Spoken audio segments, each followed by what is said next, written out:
These are serious times. With open contempt for the law, this president has launched a power grab unprecedented in our history, abusing his power and trying to poison our democracy with fear and intimidation. In his first 100 days, he set free criminals who did violence on his behalf. He purged independent watchdogs across the government who investigate corruption and abuse.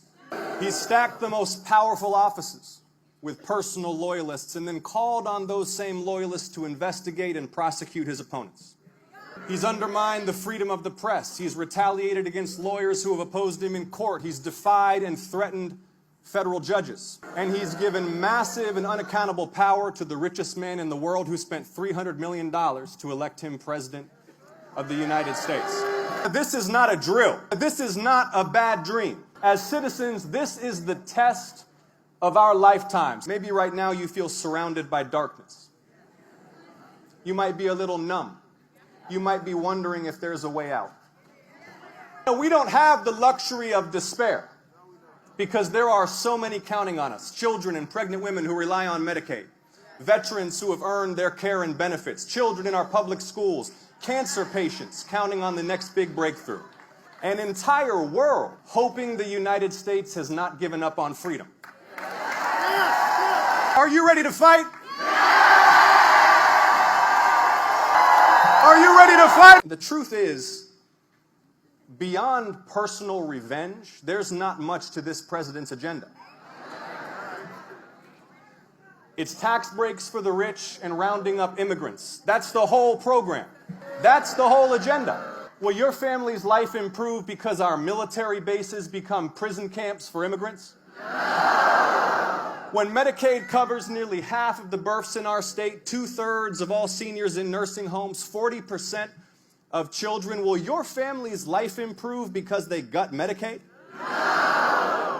See, part of the shame of this useless spiral into chaos and revenge is that we really face so many urgent challenges. And there are so many problems that we can solve. Our prisons are full of violence and abuse. Women die needlessly from pregnancy and childbirth, especially here in Georgia. Hospitals continue to close. Seniors can't afford glasses and hearing aids because Medicare won't cover them. Veterans can't get VA coverage for dental care. Families live paycheck to paycheck. The federal debt keeps growing, but top earners wind up paying less than firefighters and public school teachers. And none of this is on the administration's agenda. They just do not care.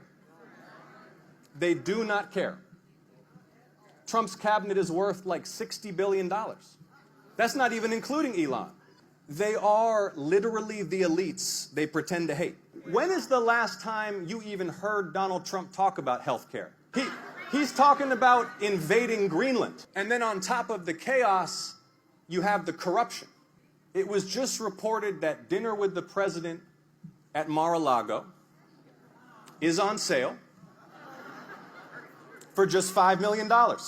The president was already selling those Bibles made in China, but now they have their own meme coins. Did y'all see that?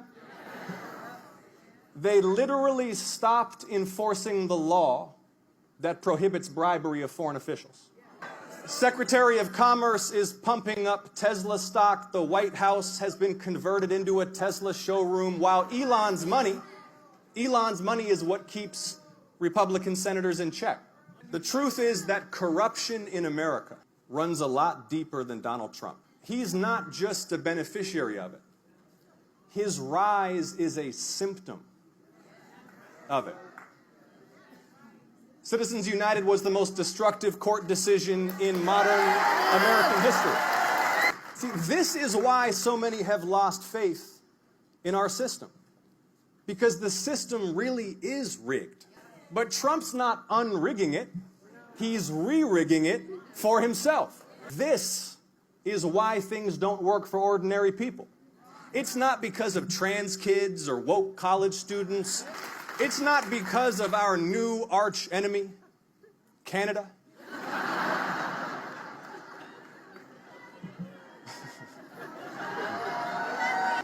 The corruption is why you pay a fortune for prescriptions. The corruption is why your insurance claim keeps getting denied. The corruption is why hedge funds get to buy up all the houses in your neighborhood and Congress doesn't do anything about it. But right now, even more corrosive than the chaos and the corruption is the fear. Americans are now living in fear of their own government.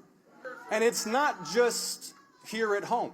People from around the world who want to do business and research and tourism here are now being advised by their governments not to visit the United States because civil rights and civil liberties are eroding here so swiftly. I don't want my little girl to grow up in a hopelessly divided country where citizens fear their own government, which has become an instrument of repression and revenge. I don't want her to grow up in a world where freedom is in retreat. I want her to grow up in an America that continues to lead the free world, where diversity is celebrated instead of mocked, with leaders who bring us together and inspire us to be honest and decent and kind. The measure of our success is not how many of the poorest and most vulnerable families we hunt down and shackle and imprison and deport. The measure of our success is whether each generation achieves greater health and prosperity than the last, and whether we live up to the promise of equal justice for all. The power is still with the people. Are you ready to get in good trouble? Are you ready to speak out? Are you ready to organize? Are you ready to march? Georgia will bow to no king.